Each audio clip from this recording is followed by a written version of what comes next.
Well, folks, I'm here doing a little focus on Shelton. It's been a long time since I've checked in with Jordanne Crumples here with the city. She is part of the Parks Department. How are you? Good. How are you then? Good to see you.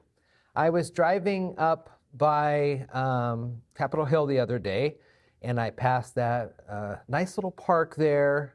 Franklin, is that the name of it?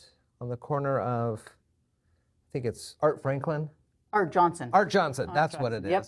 And I saw a sign there, and it said the Prost thing. And I know you guys have been talking about it at City Council and things like that. Mm-hmm. And now's the time for folks to kind of engage in the process and talk about what the parks mean to them and what they'd like to see. Yeah. Is that about right? That is about right. It's a 6-year plan. So yeah, right now we have a community survey open that is online. They can access it with the QR code on the posters.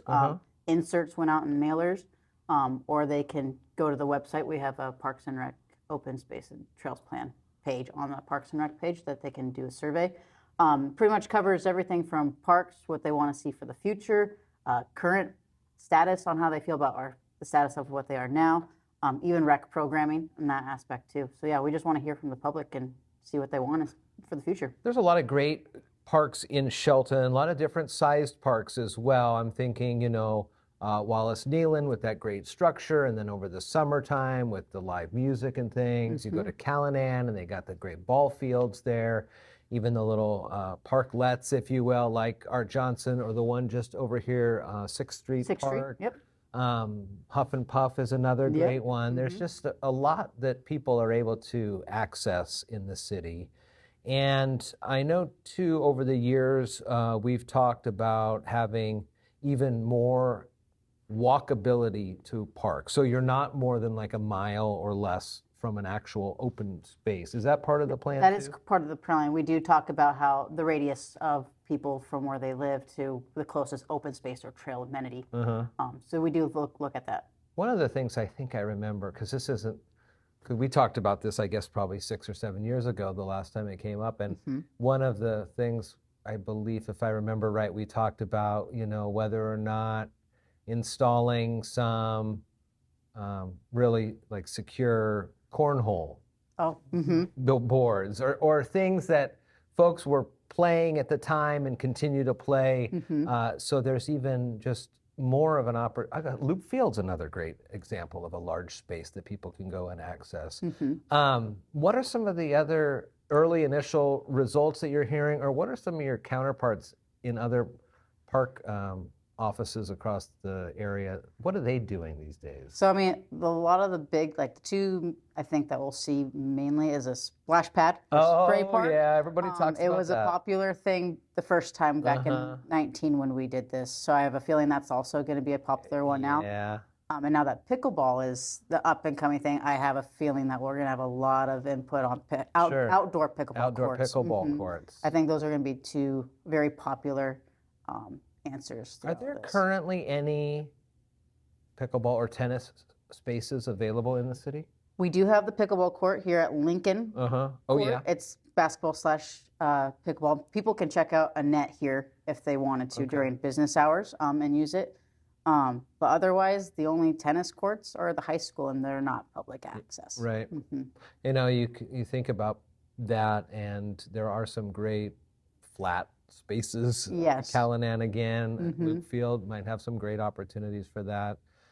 What is the timeline on this survey? So it's going through the month of March, and then kind of going from there, we'll do a study session with council in April, and then we plan on doing an in-person open house here at the Civic Center in May. We haven't decided on a date yet, but that will be the next big thing to come and do an in-person thing, meet our Parks Advisory Committee, ask questions, and put more input towards what you want to see. I'll put the links, of course, to that survey in the notes here so people can click right on it.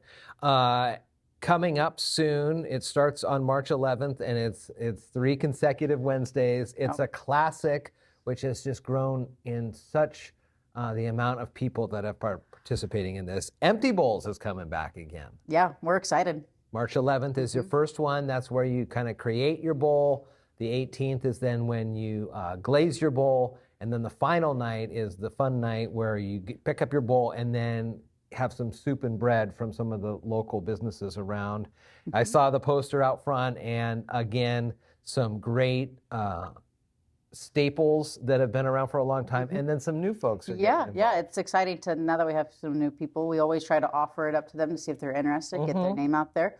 I think the new ones this year are from Yola, Yeah, delicious. which I've heard great things about, so we're excited to see what they have. Very good. We have another person helping with the firing process. Nicole Frazier from Graffiti Oh, okay. is helping Glen Helen with our firing, so that's great. I could only imagine you get 1 million of these things now. Our numbers are growing. We used to have just like 4 rows of tables, and now we're pulling out round tables. Last year I think we added more tables because we had so many people coming in. Oh my God. And it's just great. I mean, we're excited to see what we get for this year. We wasn't even looking at inventory like we need to buy more clay. We almost ran out last year. Really? We did. Oh my God. So it's growing, and it's fun. We have Kaiser's been doing baseball the last couple of years, and his coach always is scheduling practices on Wednesdays. So that's his. I've been trying to tell him about empty bowls. Yeah. So we'll see what happens this year. But we have got bowls that we still have in our house from. Well, shoot, it has to be 8, 9 years ago. Okay, maybe even 10 or so. Like when he was just a young baby, and we put his feet prints in some of them, and so we still have those, and some of these other bowls. And it's just, you're right. It was for a couple years, it was a real kind of secret, and now the amount of families, and I think too because the city is so accessible and open to letting people do these experiences, and folks are trying to figure out something to do. Yeah. And so once a week, here in March, coming up, starting again on the 11th, the families come out, and it's turned into a huge tradition, and people come and they start talking with other families, and they're like, "Hey, I remember you from last year." It's an awesome event. And the donation Saints Pantry. Yes, that's correct. Okay. Yep. And that's only on night 3. Yeah. Yep. So you come in. Otherwise, it's free to make your bowls, and you can.